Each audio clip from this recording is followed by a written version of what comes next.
Ako si Pastor Ipaprasakar nga sa karon, pastor sa Bay City Fellowship Baptist Church, kag dira sa Dumaguete ang Dumaguete City Cornerstone Baptist Church. Nagapasalamat kita sa technology sang Facebook nga tungod sini ikaw karon abyan makakita kag makabati sa sining malipot nga minsay na nungod sa pag-ampo ni Ginoong Hesus. By the way, ang pag-ampo ni Ginoong Hesus madamo dira sa Balaan Kasulatan. Ang iban tag pilalang ka sentences nga nagapahayag sang iya pasalamat kag pagdayaw sa amay. Kag ining pag-ampo sa John 17. Iya ini nga ginampo sa tapos nga siya nakahambal dito sa John chapter 13, 14, 15, 16 sa upper room dito sa Jerusalem. And then nagwa sila kang nagkadto sila dito sa garden sa Gethsemane. Karon inang Mateo kapitulo 6, say for example, inang ginatawag nga the Lord's Prayer, pag-ampo ina nga gintudlo ni Ginoong Hesus, isip giya, talamdan, modelo, sample nga pag-ampo. Kung usisaon nimo ang pag-ampo dira sa Matthew chapter 6, nagahambal sining tatlo ka mga butang.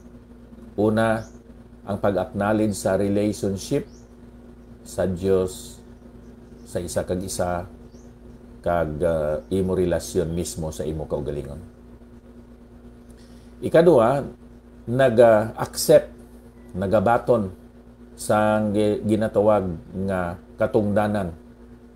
Ang katungdanan dira amo ang paghimaya sa Diyos kag ang pagpasaylo sa mga nakasala batok sa aton, ang katungdanan nga maglakat kita nga matarong kag balaan sa sini nga kalibutan, nagaampo nga ilikaw sa mga tentasyon kag nga magmangin madinaugon batok sa sala, sa kalibutan kag sa kay Satanas mismo. Kag ikatatlo, hindi lang ang relationship, ang responsibility, kundi ang requests. Ang material nga request, give us this day our daily bread, and then forgive us our sins as we forgive those who sin against us. So basically, abyan, tatlo ka mga puntos dira sa the Lord's Prayer. Pero ining John chapter 17 nga atong ginatun-an, pag-ampo gid ini ni Ginoong Hesus. Una, sa bersikulo 1 tubtob sa 5 sa John 17, si Ginoong Hesus nag-ampo nanungod sa iya kaugalingon, para sa iya kaugalingon. Hindi sala abyan ang pag-ampo para sa kaugalingon. Sa nagaampo kita para sa iban, nagaampo kita para sa aton kaugalingon. And then sa bersikulo 6, tubtob sa 19, amoy ng pag-ampo ni Ginoong Hesus para sa iya mga gintutunan, sa mga disciples. Kag sugod sa bersikulo 20, amo na ni ang pag-ampo ni Ginoong Hesus para sa aton. Karon kay diri man kita sa pag-ampo ni Ginoong Hesus para sa iya mga gintutunan. Ako nakita diri abyan nga si Ginoong Hesus sa iya nga pag-ampo, iya ginpahayag nga siya nag-share, nagpaambit sinang mga pagpakamaayo bisan pagani sang iya nga pribileyo sa iya mga gintutunan. Pagpakamaayo iya ginsugid nga siya nag-ampo para sa safety and salvation sa iya mga gintutunan. Nga ining iya mga gintutunan maka-experience siya sang kabulusgan, kalipay, kag kauswagan o kon success sa ilang nga kabuhi. Si Ginoong Hesus nagsugid kag nagpaambit sinang kamatuoran nga siya separated from the world. Iya man nga ginsugid nga mga umalambit man ang mga gintutunan sa mga pag-antos.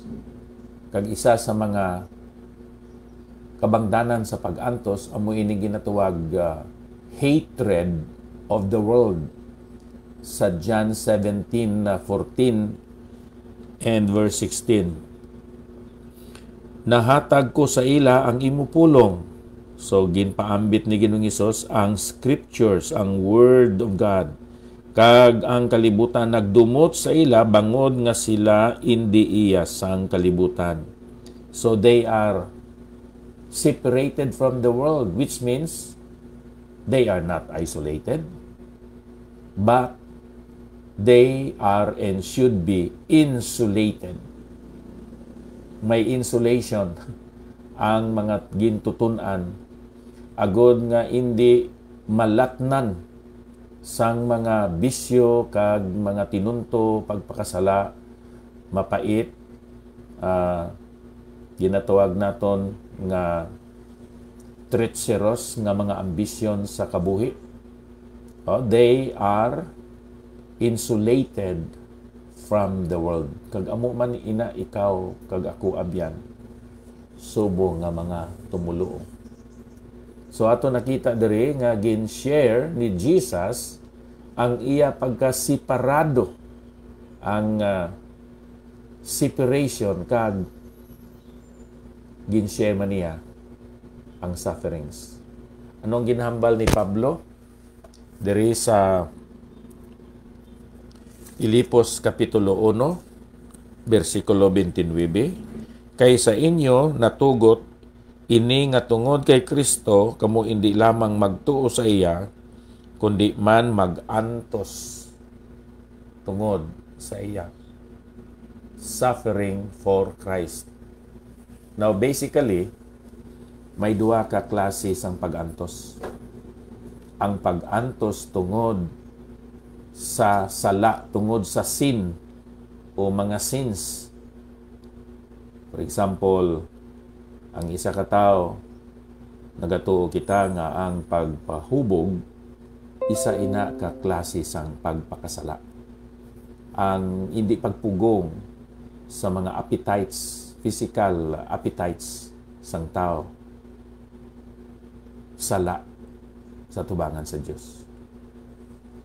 So kung ang tao hindi makapugong sa iya kaugalingon tungod kay siya nagapahubog, kag nahubog, karon nagsakay siya sa iya nga motorcycle pananglitan, kag madisgrasya siya, iang siya, utod ang iya nga tiil.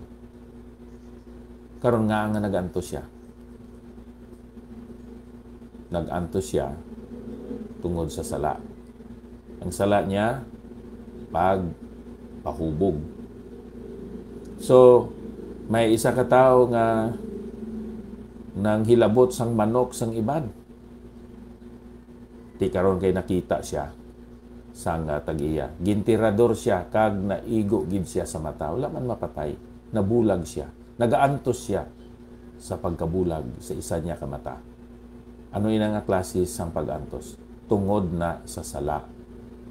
May mga tao nga tungod sa kadamo na sila kwarta, nagbisyo sila, mga drugs, kag tungod sa drugs lukso sila sa halin sa atop kay naguna-una siya nga siya si Superman, pero kay nahulog kag napiang nagaantos siya tungod sa sala. So amo inang masilin naton masubo kag makahuluya nga klase sang pagantos. Ikaduha, may pag-antos nga tungod sa anak sang Dios. Tungod sa kay Ginoong Hesus. Suffering because of the Son. Ang una, suffering because of the sin or sins or vices. Ikaduha, suffering because of the Son or for the sake of the Son. Anong ginanto sa mga gintutunan? They were hated by the world. Jesus shared His separation and His sufferings. Why is it that the world hates the believers? Number one, kay ang mga tumuluo ginkuha na gikan sa sining kalibutan. Amo ining gin-reveal ni Ginoong Hesus diri sa John chapter 13 verse 19. Karon nagasiling ako sa inyo sini sa wala pa mahanabo agud nga kun mahanabo ini magtuo kamo nga ako amo siya. So diri si Ginoong Hesus aton makita nga nagapahayag sini nga mga kamatuoran. Sa pagkamatuod nagasiling ako sa inyo ang nagabaton sa bisan kay sino nga ginapadala ko nagabaton sa akon kag ang nagabaton sa akon nagabaton sa nagpadala sa akon. Si Ginoong Hesus naga-share sang iya mga pribiliyo o kabulahanan kag isa sa iya gin-share niya abyan dere ang pag-antos. So, pag-antos hindi tungod sa sin, kundi pag-antos tungod sa Son of God, the Lord Jesus Christ. The believers, as the body of Christ, are the ones the world can touch or can persecute. Amoy lang ginhambal ni Ginoong Hesus dito sa kay Saulo. Saulo, nga ginahingabot nimo ako. Sa pagkamatuod si Ginoong Hesus, nag-ascend na sa langit. Pero may nabilin nga mga gintutunan kag mga tumulo ni Ginoong Hesus nga buot ni Saulo pagadakpon kag pagadalon dito sa Jerusalem agud pagahukman sa mga elders. In fact, siya manggani ang naghatag sang pagtugot nga si Esteban, isa sa mga diakono dito sa Jerusalem, pagasilutan pinaagi sa paghaboy sang bato, tubtob nga napatay. So sino ang ginahaboy sang bato kag ginatampalas, ginahingabot, ginasakit? Ang mga tumuluo. Ano ining mga tumuluo? Lawa sila ni Kristo. Tungod kay kontra nila si Ginoong Hesus. Si Ginoong Hesus ato naman sa langit, ang ila pagakontrahon ang mga tumuluo ni Kristo Hesus. Nga amo ang body of Christ. So once nga pagahingabuton, i-persecute, pagalutuson ang mga Kristohanon, ang masakitan man ang aton Ginoo. Ikatatlo, ang mga tumuluo, nagapahayag ini sila sang pagkamakasasala sang kalibutan. Pananglitan na lang, no? Kung ikaw empleyado sa gobyerno, kag ang imo boss, corrupt, karon may mga desisyon dira nga ang mga pamaagi sa pagkuha sang kwarta, illegal, corrupt, dishonest. Di kay mapirma ka, kinanglan magpirma ka. Kung hindi ka magpirma, wala ka naga-compromise. Kontrahon ka sa imo nga boss. Pahalinon ka, i-reassign ka sa ibang guro nga mga departments. Pananglitan dira sa inyo nga banwa, munisipyo. Why? Because your presence reveal their sinfulness, their corruption. That's why Christians are hated by the world. Ang masubo, kung ang nagauna-una sang corruption, ikaw man nga nagasiling nga ikaw Kristohanon. Ginapatinaw sang inyo nga pastor, ang inyo nga banwa, ang inyo lugar, ang inyo barangay, pero ang kabuhi sa mga Kristohanon nga membro sa sinang lokal nga iglesia, supak. No? opposed sa mga pagtulunan ni Kristo. Nagadala ikaw sang kawianan sa ngalan ni Kristo kag sang iglesia. So that's why you say you are not hated, but you are a compromiser. Christians are hated by the world because their presence revealed to them their guilt in their sinfulness. Ginashare ni Jesus sa aton subong mga sumulunod niya ang iya separation from sin from the world, and ginshare man niya ang sufferings. Kabay pakuntani nga maligon ikaw nga tumuluo butod sa Ginoo, kag makita pinaagi sa imo mga tinindugan, sa imo konviksyon kag prinsipyo sa imo nga kabuhi, nga ikaw matudtuod kag genuine gid nga tumuluo ni Kristo Jesus. Amay nga balaan, madamo gid nga salamat sa imo balaan nga pulong.